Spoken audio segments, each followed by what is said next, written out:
ba Adom TV Badwam so yadani ta ekote guase ni nkranhye sama adwada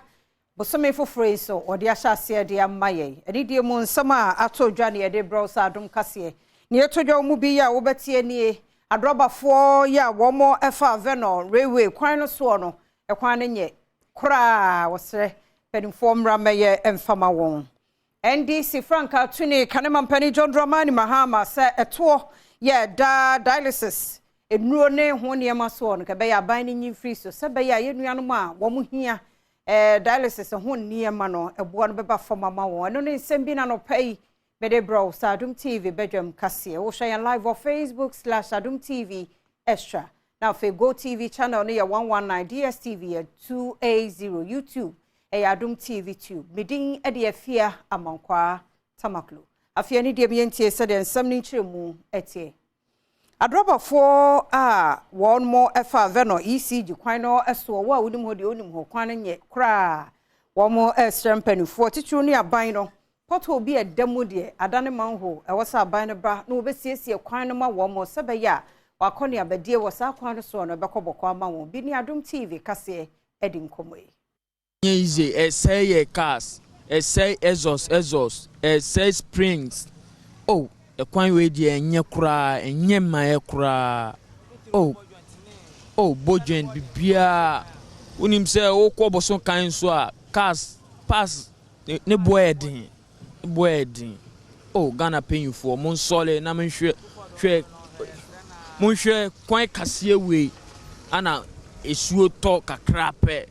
say cars and Timmy call cars is CZ.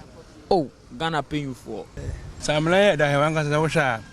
Sometimes in Zota and Zuni befa hanin and Jun Humbia, Daddy and one who will be and so. Now sometimes I offer Daddy and to Miji na Aura o Remunim, it miss outai. The Esre abandoned in Pennsylvania MCZ. Omumesha had no money. Now Omuma filling in question who said about who will be. In Zota who may be with me the car I a high because I don't hatch. Kanema mpani John Dramani Mahama de to abanani se enioma wodua yekra erihwe yenuanom a se bi won mo eda dialysis machine no eso eto eda so no kadidi mo obesre sanka aban no enwufiri hono mo fama won se be ya wo munro no ene dialysis no so eda bo edene 380 no anka ne se anwo hokura no a enkosoro bebre se de ne yate se wo ha munche mo be so wo ha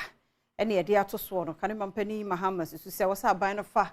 to na de dada so no natumi amu nkoma henhan Adom kase etoso. These promises can be found on page 63 of the NDC Manifesto of 2020. Given the opportunity, we shall bring relief to thousands of our citizens suffering from these ailments. Just this week, there was an uproar when the nation's premier teaching hospital, Kolebu, announced an increase in charges for dialysis treatment by 100%. This was threatening to put the cost of dialysis treatment out of the reach of many patients and their families. The explanation I have read from the Kolebu Teaching Hospital cites the increase in taxes and duties of materials for dialysis treatment as the main reason for their decision to hike the price by 100%. As an immediate measure, I call on the government to exempt medication and kits for dialysis treatment from taxes and duties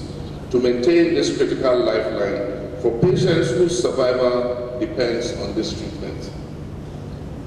I've had first-hand experience with the story of one of my assemblymen from the Badwam district constituency where I was a member of parliament for 12 years.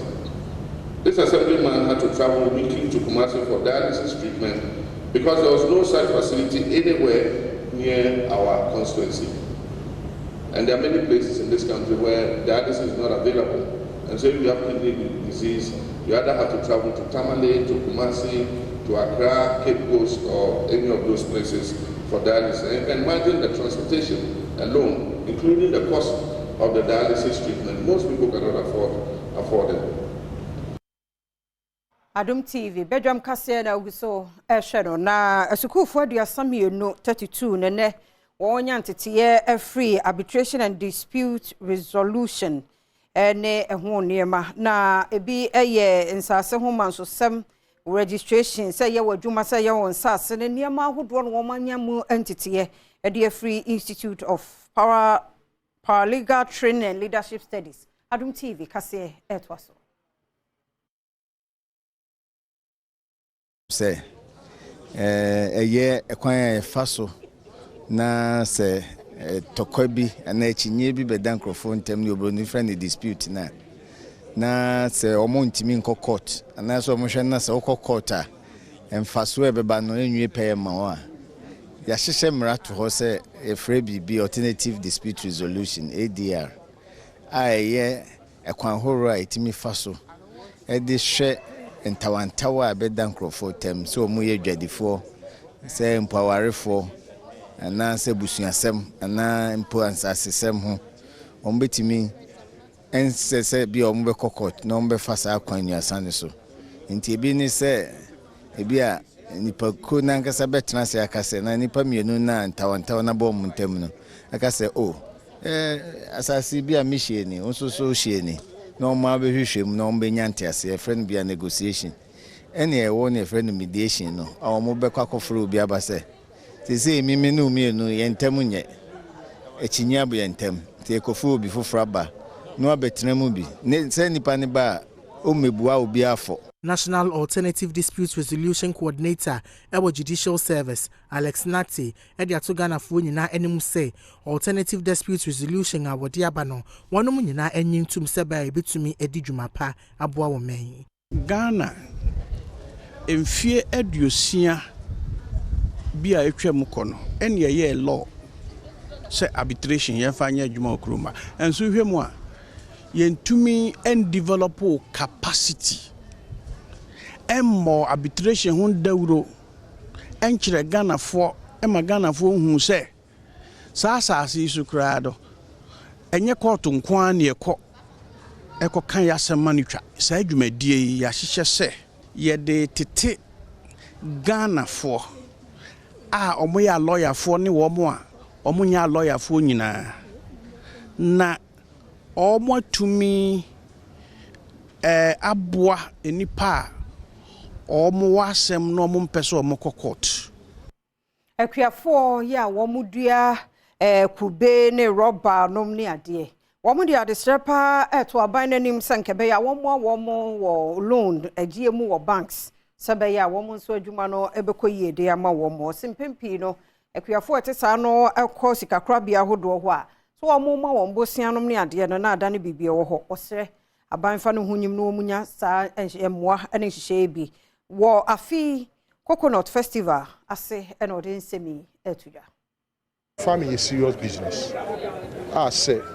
ehia capital say boa banks titru banks ma akuafo bosia shanin so the biggest challenge this country is facing the grant and loans are banks no fam ma akuafo uko trade business ni ade no mo but the farmers as of 2020 near what 12 million farmers in the country, but Bisa say, Dudu was saying, and I successful. Few, per my checks, about just 500,000 per year successful, because the almost can answer no more boom. But me one so who industry now what 12 million people, not only 500,000 survivor, and Yajuma. Paramount Chief, wono go so traditional council wa hafumantemu ya nana kwesi bosompra nana edeto nana monka yenyina nim se saban eba no yade bona baso wanya ade nso a kanesa pepepe se de etie wo mahunu bia na no so ka hu bi ntini ba bia bedru se o man de nkwaye na wo se nana mo esi ne pinu wo mo ka mampanifo no tie na num nsem eni de o soma ban bia so no na enye ba bia nya no aka mani tirim nya ne de Ghana for ade ne nya pra ya se ye ba bia wo fa ya mkoyie ma no aka sa ho ba bia wo ya ade no aka mfo no ba bia wo se twa ne betwa abande ne du ha wo se ye ho ne aka kire no ye nya no ne aka ya wo se aka mfo na ne aka mfo no isa me abamba ko abamba ba so pra me da so te ho esan adwumaden a Adom Kasiama ne boni Samia Sare adie ewa hafomantam mu hono mu ntino wono mo bo na baso a wo ma no outstanding media person ewa hafomantam mu one Prince Jesse Antwia wono ene ye panyi kwankyerefo a woda abasobodie dumadie na no etwetwe nkomo eboa ama nkora na ya direct access to mentors na wonya saa nkofo ya sebi wode so ahunu ne woni ndia wagada no over the years no e de ye bibi esi nkora na ni so e kasa kire won tu wonfo a yehwe ani mu se won so brabo no daache eni da so papa bi bebam na ye nhira ma won communities aye nhira ma half region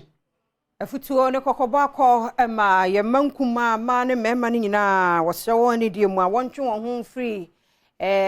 pasogro mu entam sabe ya won kofa mpirwani se bia ma akofa akosia abosu ya o vice principal wo Akokere College of Education and the sansemi atu dwa wo speech and prize giving there na ekoso wo dadwen DA basic school wa dance north mensimu